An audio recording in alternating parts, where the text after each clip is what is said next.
by the Spirit. Life by the Spirit. Ama maisha katika roho.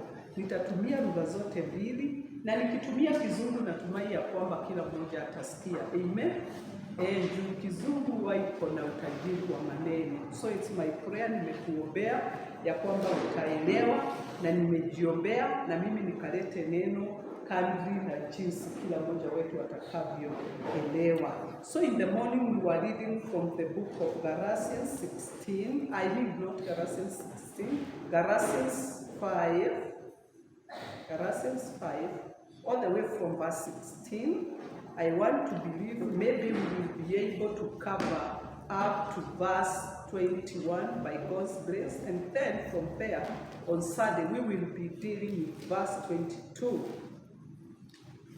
And Paul wrote to Galatians people, and we know in another place he rebuked them and told them, you Galatians, who has bewitched you? You began with the Spirit, and now you are ending with the flesh. So we are getting reminded, let me read verse 16. So I say, live by the Spirit, and you will not gratify the desires of the sinful nature. We know before we are born again, we are controlled by sinful nature. Kabla tuokoke, kila mmoja wetu huwa anaongozwa na ile asili ya dhambi. Ndio kuna umuhimu ukifika mahali wewe mwenyewe usikie neno, na neno likuonyesha ya kwamba wewe ni mwenye dhambi. Juu ukiwa mwenye dhambi hauna uhusiano na Mungu. Utakapofahamu hauna uhusiano na Mungu, ujue umemkosea na uamue kubadilika na kumfuata. Hapo ndipo wokovu unaingia. Huwezi tu kuwa unakuja kanisani na kuna siku mchungaji amefundisha jambo hili na useme ya kwamba umeokoka. Hapana. Ni vizuri ukumbuke uliokoka aje. So Paulo hapa anatukumbusha ya kwamba nataka niende kwa Bible ile iko na Kiswahili, na niliacha Kiswahili yangu sanifu, so tutasoma tu Kiswahili iko hapa. Basi nasema, enendeni kwa roho, wala hamtatimiza kamwe tamaa za mwili. Hebu nikwambie ya kwamba wale wamesoma Kiswahili tunasema binadamu ni utatu. Wewe ni utatu. Wewe ni utatu aje? Uko na huu mwili na uko na nafsi. Na katika nafsi ama soul ndipo kuna hisia, ndipo kuna mapenzi, na ndipo kuna ile will, emotions, will and mind. Kwa hivyo mtu wakati hajaokoka huwa anaongozwa na mwili na hiyo nafsi. Lakini ukiokoka, kile uokoka ni roho. Roho wa mtu ubadilishwe. Na kabla roho wa mtu abadilishwe, hata huwezi kucommunicate na Mungu. Kwa hivyo kile ubadilika wakati mtu anasema ameokoka ni roho. Na roho wako huwa amekufa. Sasa anafufuliwa ili ashikamane na roho wa Mungu aweze kuwasiliana na Mungu. Ni kama simu wakati haijakuwa charge. Simu wakati haijakuwa charge haijaharibika. Lakini hauwezi kufanya nini? Kuitumia. Si ni kweli? Tunaweza kuona uko na simu lakini hauwezi kuitumia. Kwa hivyo kama ungetaka kutumia hiyo simu ni lazima ufanye nini? Uicharge. So kabla mtu hajaokoka, na zote tumezaliwa katika hiyo asili ya dhambi, hauwezi kucommunicate na Mungu. So wakati mtu anaongea neno na roho wa Mungu anakuonyesha ya kwamba ni mwenye dhambi, ni kama kule kuconnect simu katika socket, ianze kucharge na ifufuke. Simu ikianza tu kuonyesha 1%, una uwezo wa kuongea nayo. Si ni kweli? So wakati hilo neno limekuja ndani yetu na tumepokea wokovu, tuna uwezo wa kuzungumza na Mungu. So hao watu wa Galatia walikuwa wameokoka, lakini pia ni kama hivyo tumeona simu ikitumika kuna pahali inafika inaanza kupoteza ile moto kama kuisha ile moto ulikuwa umeiweka. So lazima uicharge tena. So walikuwa wamefika mahali hapa na wakakumbushwa ya kwamba mjue kama hiyo simu iko na uwezo hata kama imejaa moto iko na uwezo wa huo moto kuisha. Usipoicharge haitakusaidia. Hii inaniambia nini? Pia na wewe kama umeokoka na uko na Roho wa Mungu, usipoendelea na kujazwa na Roho wa Mungu na kutii Roho, kuna jinsi unaweza kukaka na kwamba wewe ni mtu hajaiokoka. So ndipo hapa tumesoma katika huo mstari wa 16, akawa anawakumbusha msitembee katika kutimiza tamaa za mwili, tembeeni katika Roho. So in verse 5:16 tunaambiwa, as born again believers, we are getting reminded of the importance of walking by Holy Spirit. The importance of walking by Holy Spirit. Living guided by Holy Spirit helps a believer to guard himself or herself from indulging in sinful actions. Kutembea katika Roho ndio inawezesha yule Mkristo kutotimiza matendo ya mwili, tamaa za mwili. Na tutakuja kuona hayo baadaye, matendo ya mwili ni gani na yako namna gani. God desires for us to allow our thoughts, actions and desires to be controlled by Holy Spirit. Mungu angetaka mawazo yetu, matendo yetu na tamanio zetu ziongozwe na Roho Mtakatifu. Asubuhi nikawa ninasema mtu ameokoka na yule hajaokoka wako na mwili na wako na roho. Na roho ndiye kufufuliwa.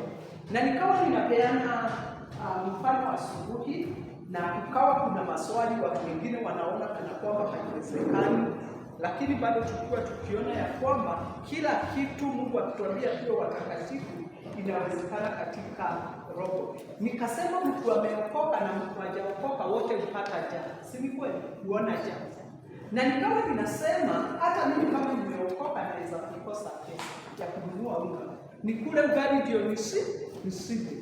Na mtu naye hajaokoka anaweza mtu hajaokoka pia anaweza kupatwa na njaa. Hao watu wawili hawana pesa. What will come into your mind? Utafikiria niende kwa duka nikope unga ya nini? Ya ugali. Na huyu ameokoka pia aseme pia watu wawili waseme tuende kwa duka tukope unga ya nini? Ya ugali. Yule hajaokoka anaweza kusema najua mwenye duka hata nipatia, nitaenda nimwambie simu yangu imeisha moto, nipee unga, nikichaji na kutumia nini? Lakini kwa simu kana huyo mtu tamaa za mwili zimemhimiza na zimemshawishi enda ukope unga na udanganye ndio usaidie. Lakini yule naye haongozi na tamaa za mwili, aseme akifikiria ni ataenda adanganye mwenye duka. Na that's how you know you are under the control of Holy Spirit. Akijaribu kwenda kudanganya anasikia sitaki kwenda kudanganya. Naye akienda aongee kweli juu saa hizi umepatana na Mungu na ndiye anakusaidia, utaenda upewe nini? Unga. Lakini ukijikuta wewe umeokoka na unasema hata mimi nitaenda nitaganye, basi unaongozwa na tamaa za nini? Za mwili. Na Mungu hataingilia kukusaidia. Juu umejiongoza. Unaweza kuniuliza hata wale hawajaokoka si Mungu wasaidia. Na wale sababu kama tu ni pesa ninataka, kuna njia nyingi sana za kupata pesa. Naweza enda niibe, lakini mtu ameokoka hana njia nyingi za kupata pesa, anamtegemea nani? So mtu ameokoka na mtu anaongozwa na Roho, na nikasema hii mafundisho huenda ikawa ni kazi. Hana mwingine wa kutegemea ni nani? Unaweza niuliza kama ninafanya mabaya, kwa nini Mungu hakufanya huyo mwenye duka afunge duka? Nisiende kudanganya. Nikaambia watu, Mungu hajakuumba kama roho. Mungu hata kulazimisha ufanye kile hutaki. Amen. Mungu tu ni kama kijana na msichana. Kijana anaweza kulazimisha msichana kumpenda.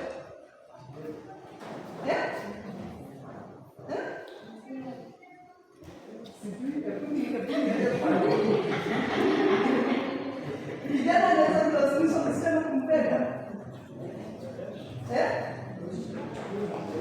Iko hivyo. Anamlazimisha. Hebu nisikie hata mimi ndio sijasikia. unamlazimisha aje?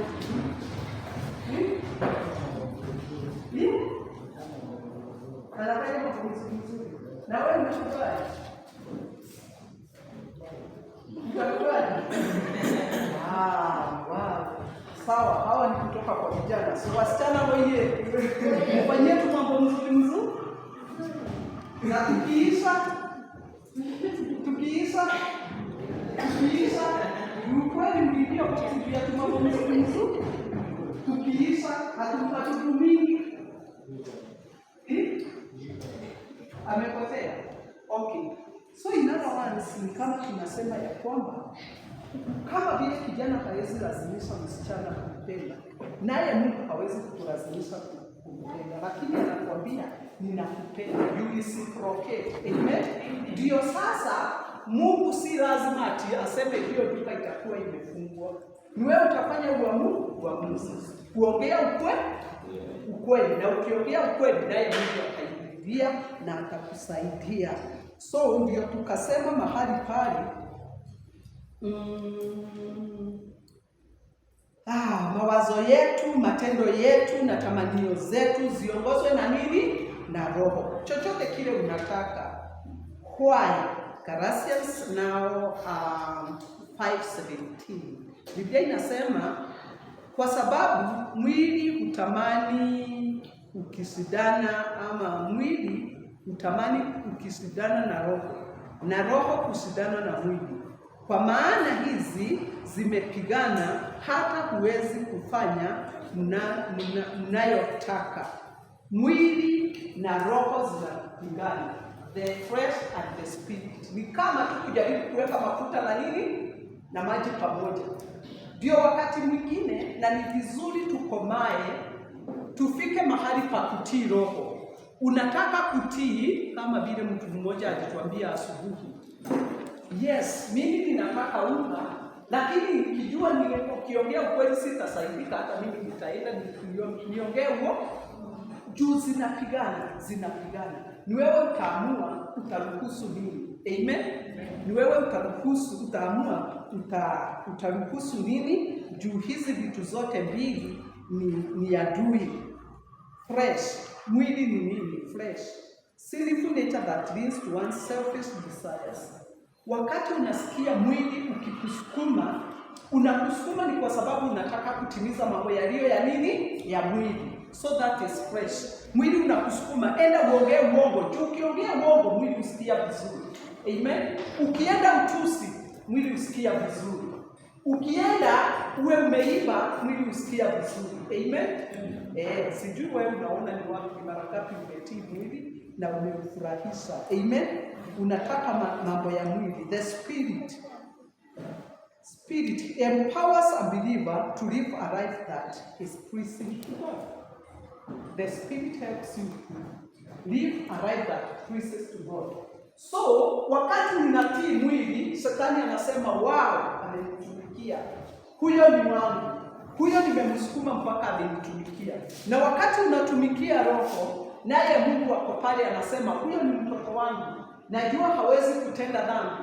Najua hata mambo yakiwa makali namna gani atanitii. Kwa hivyo kuna watu wawili hapa wanachia.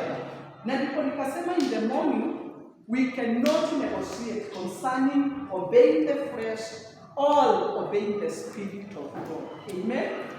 Yes. So ninaona Mungu hapa na ninaona Shetani hapa. Mwili, Shetani, spirit, Mungu. Unataka kutii nani? It's your choice. Tulisema you have a choice. But in the choice that you make, there is always what? Consequences. Ukiamua kutii, kile utakachotii kuna matokeo. So the fight may lead a believer to do what is right or what they desire to have. The fight, hiyo vita ya mwili na roho, zinaweza kusukuma muumini mpaka afanye kile anataka. Na ndipo tumesema ya kwamba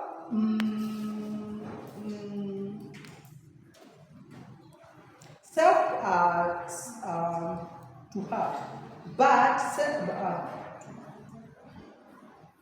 the fight may lead a believer to do what is right or what they desire to have. self-control, but the flesh may want, desire to have what they want. The flesh may want to watch pornography.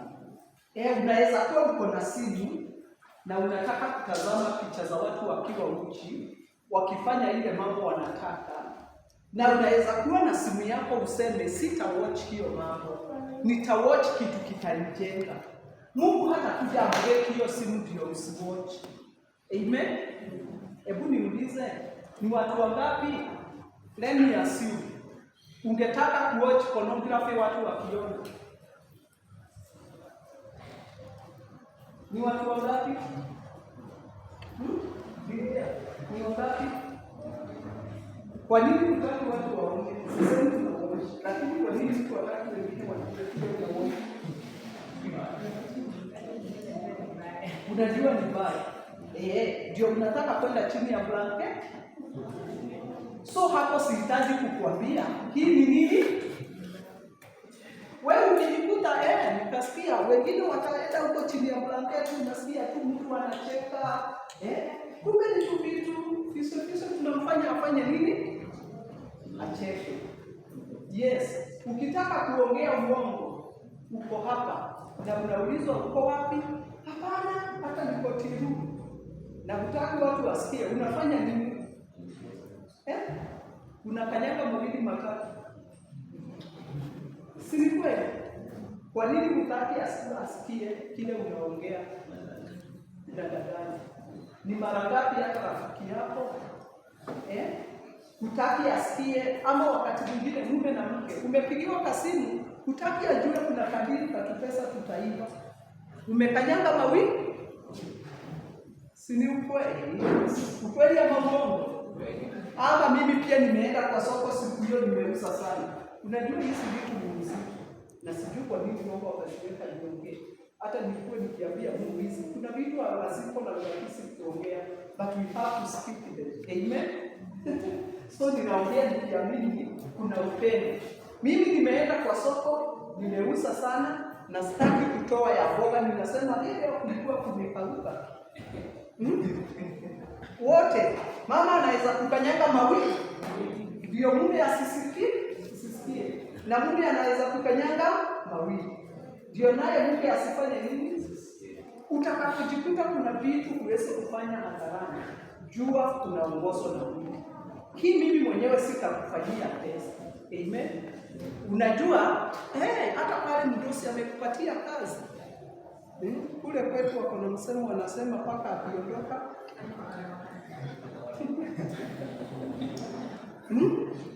Kazi. Fanya kama ni yako. Amen. Yes, I'm almost sorry to regret to be back. These things are new. But we should know when we are being led by the spirit of the flesh, when we are praising God or we are not praising God. So, the freedom, no. To not be under the law does not allow Christians to overrule moral principles. Hatuko chini ya sheria. Hata kama nikikukuta ukiwatch hiyo simu nimesema ama ukiongea uongo ni life yako. Ni kweli. Careful.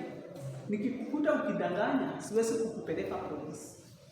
Kwa nini? Hiyo ni maisha yako na ni uamuzi wako. Lakini tunaambiwa hata kama hatuko chini ya sheria, hiyo haimaanishi ya kwamba tusiwe na tabia njema.